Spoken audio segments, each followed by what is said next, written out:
Bom dia, nono ano. Nós vamos estudar filosofia. Eu imagino que vocês já estejam com o livro na mão. Todo mundo aí? Livro na mão, tá? Um lápis, uma borracha, uma caneta, ok? Nós já estudamos na última videoaula, eu passei para vocês o capítulo 11, que tem como título Moral e Ética, certo? Também passei para vocês uma pesquisa, né? Para vocês pesquisarem sobre moral e ética já. Passei também umas atividades para vocês fazerem deste capítulo aqui, tá bom? Olha só. Hoje, então, nós vamos corrigir essas atividades que eu passei para vocês de aula programadas para essa semana. Eu acho que alguns já fizeram, talvez alguns de vocês ainda não fizeram, tá? Essa aula programada dessa semana. De qualquer maneira, eu vou estar aqui fazendo com vocês, que são as atividades do capítulo 11, tá? Que está na página 39 e 40, ok? Vamos lá para as atividades? Vamos começar? Aqui, ó. Atividades. Vamos ler comigo? Olha só. Qualquer tipo de questão, principalmente filosofia, toda vez que tiver textinho, enunciado, leiam mais de uma, duas vezes, que aí vocês vão captar a ideia melhor, tá? Eu vou poder fazer isso aqui, ler 3 vezes aqui com vocês, olha só. O que significa exatamente essa expressão antiquada? Virtude, perguntou Sebastião.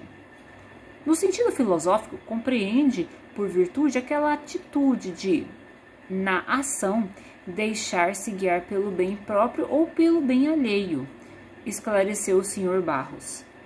Então se trata de um diálogo entre duas pessoas aqui, falando sobre virtude, tá, gente? O bem alheio? Perguntou Sebastião. Sim, disse o Sr. Barros. É verdade que a coragem e a moderação são virtudes, em primeiro lugar, para consigo mesmo, mas também há outras virtudes, como a benevolência, a justiça e a seriedade ou confiabilidade, ou seja, a qualidade de ser confiável, que são disposições orientadas para o bem dos outros. Então, assim, existe sim as virtudes, e é tão importante nós termos essas virtudes, né?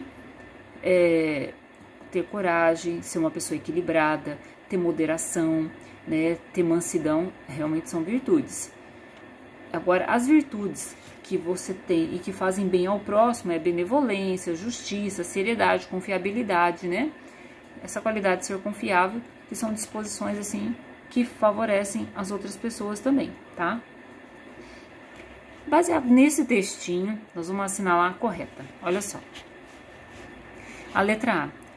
As ações virtuosas são reguladas por leis positivas, determinadas pelo direito, a letra maiúscula, independentemente de um princípio de bem moral? Lógico que não, né? A pessoa, para ter virtudes, para fazer bem para os outros, ela tem que ter moral. E são reguladas por leis positivas pelo direito? Nada a ver essa resposta aí. A letra B. A virtude limita-se às ações que envolvem outras pessoas. Em relação a si próprio, a ação é independente de um princípio de bem? Não, pois o texto justamente está falando da virtude própria e da virtude que alcança as outras pessoas, né? Letra C. A ação virtuosa é orientada por princípios externos que determinam a qualidade da ação? Não, virtude é uma coisa que vem de dentro da gente. Tem gente mau caráter, tem gente mentirosa, tem gente que gosta de enganar, tem gente que gosta de aproveitar dos outros. Então, a virtude é uma coisa que vem de dentro da pessoa, né? Uma coisa assim que a pessoa tem essa capacidade para ter essas virtudes, ela tem esse dom, é próprio dela ser uma pessoa virtuosa, tá? A letra D. Ser virtuoso significa guiar suas ações por um bem, que pode ser tanto em relação a si próprio, quanto em relação aos outros.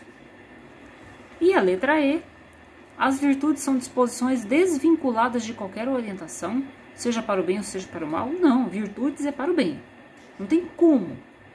As virtudes são coisas do bem. Virtudes não são coisas do mal, tá?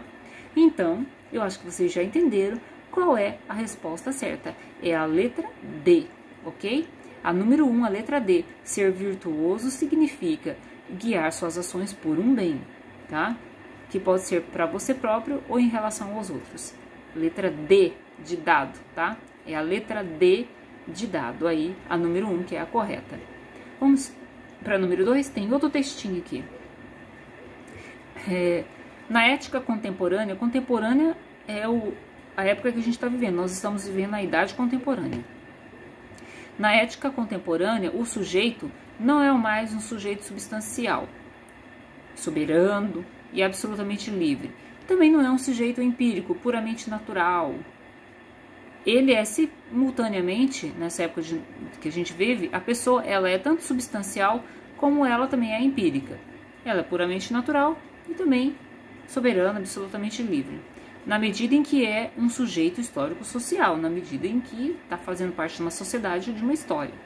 Assim, a ética adquire um dimensionamento político, uma vez que a ação do sujeito não pode mais ser vista e avaliada fora da relação social coletiva, porque nós não vivemos de maneira individual, nós vivemos um coletivo, então as nossas ações são reparadas, são vistas, né, são julgadas.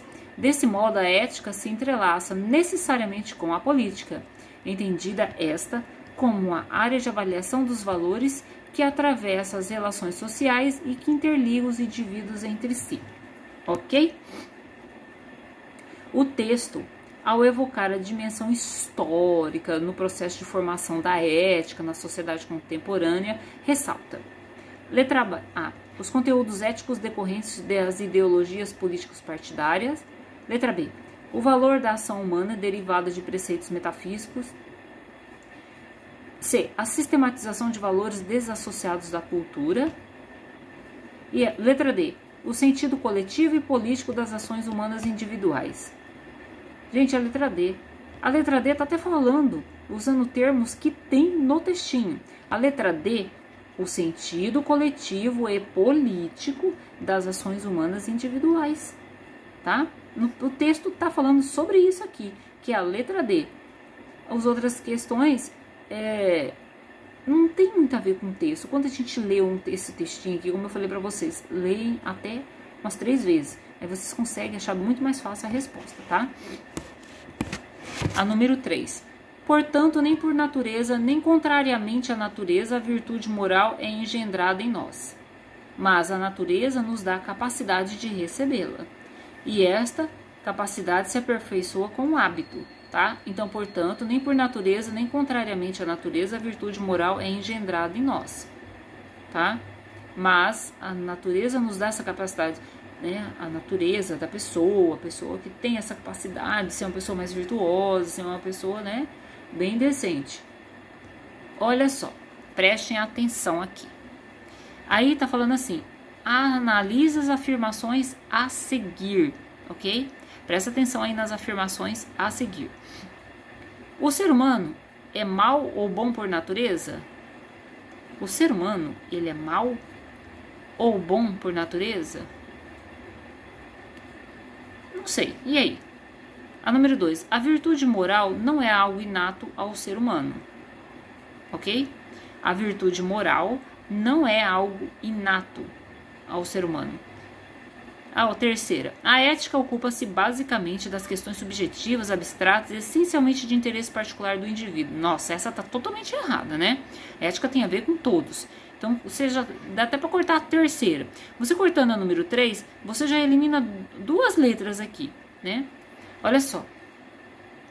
Uma ética deontológica é aquela construída sobre o princípio do dever. Bom, então, com base no texto e no conhecimento sobre ética, marque a alternativa que apresenta as afirmativas corretas. O ser humano é mau ou bom por natureza? Não sei, isso aí não se encaixa, né? A virtude moral não é algo inato ao ser humano. Essa tá certa. E a número 4, a ética deontológica é aquela construída sobre o princípio do dever. Também tá certa. Então, se a número 2 e a número 4 estão certas, a letra correta é a letra D de dado. Olha, gente, até agora, a número 1, 2, 3 são as alternativas D, tá? Que estão certas aí, ok? Bom, Vamos lá. Vira na página 40. Ok? A 4. A ética exige um governo que amplie a igualdade entre os cidadãos. Ok? Essa é a base da pátria, certo? Sem ela, muitos indivíduos não se sentem em casa. Experimentam-se como estrangeiros em seu próprio lugar de nascimento, tá? Então, se não existe uma igualdade entre os cidadãos, muitos indivíduos não se sentem em casa, se sentem diferentes, como não fizesse parte, né, daquele local ou daquela situação. Os pressupostos éticos são essenciais para a estruturação política e a integração de indivíduos em uma sociedade, né? De acordo com o texto, a ética corresponde. Vamos ler aí. Letra A. A valores e costumes partilhados pela maioria da sociedade. A preceitos normativos impostos pela coação de leis jurídicas. Preceitos normativos impostos pela coação de leis jurídicas. Gente, nada a ver, já põe um risco nessa aí que a B não é. As normas determinadas pelo governo diferentes das leis estrangeiras.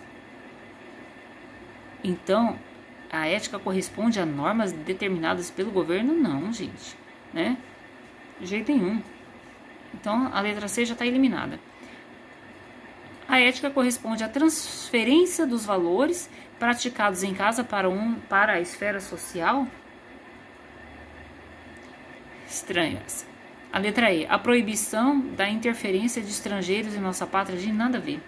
Olha só, a alternativa que mais se encaixa aqui, os pressupostos éticos, são essenciais para a estruturação política e a integração dos indivíduos em uma sociedade. De acordo com o texto, a ética corresponde a valores e costumes partilhados pela maioria da sociedade, tá? A número 4 é a letra A, beleza? Vamos lá. A número 5. Na década de 30, no século XXI, Tocqueville escreveu as seguintes linhas a respeito da moralidade nos Estados Unidos. Olha só o que ele escreveu. A opinião pública norte-americana é particularmente dura com a falta de moral, pois esta desvia a atenção frente à busca do bem-estar e prejudica a harmonia doméstica, que é tão essencial ao sucesso dos negócios. Nesse sentido, pode-se dizer que ser casto é uma questão de honra, tá? Do trecho, infere-se que, para Tocqueville, os norte-americanos do seu tempo, letra A, buscavam o êxito descurando as virtudes cívicas, nada a ver, essa A já pode riscar. Tinham na vida moral uma garantia de enriquecimento rápido, estranho, né, isso? Valorizavam um conceito de honra dissociado do comportamento ético, conceito de honra separado da ética? Estranho isso. Relacionavam a conduta moral dos indivíduos com o progresso econômico. Acreditavam que o comportamento casto perturbava a harmonia doméstica. Nossa, que estranho, né? Essas alternativas aí. Por isso que eu falo, vocês precisam ler os textinhos que traz nos enunciados até umas 3 vezes, né? Eu não vou ler tudo isso aqui, mas vocês lendo aí umas 3 vezes, vocês conseguem, aos poucos, visualizar qual é a melhor alternativa para ser assinalada, ok? Então, olha só. Você já deve ter lido o texto, né? Então, nesse sentido, pode-se dizer que casta é uma questão de honra, tá? O trecho infere-se, então, para o autor, né? Os norte-americanos do seu tempo. A alternativa certa é a letra D. Relacionavam a conduta moral dos indivíduos com o progresso econômico. Então, né? Eles, naquela época, no século XIX, eles relacionavam a conduta moral dos indivíduos com o progresso econômico. Se o indivíduo era moral, era certo, correto, honesto, eles progrediam economicamente, certo? Muita gente progride também hoje em dia economicamente de maneira honrosa, de maneira correta, de maneira decente. Mas tem muita gente também que hoje em dia, né, consegue esse progresso, esse crescimento econômico de maneira que não é nada ética, né? Mas já fizemos aqui agora essas 5 questões. Eu acho que vocês já fizeram. Se vocês não fizeram essas atividades, já dei as respostas aí, já estudamos e lemos juntos aí essas questões aí, vocês corrijam aí. Vamos ver que tantos de questões vocês acertaram aí. É difícil essas questões filosóficas? É. Só quando você lê uma vez só. Se você lê enunciado de atividade de filosofia uma vez só, vocês dificilmente vão conseguir acertar, tá? Então é bom ler bastante, interpretar, pensar qual é a ideia do autor para vocês conseguirem achar as alternativas corretas, ok? Então até a próxima aula para vocês. Tchau, gente!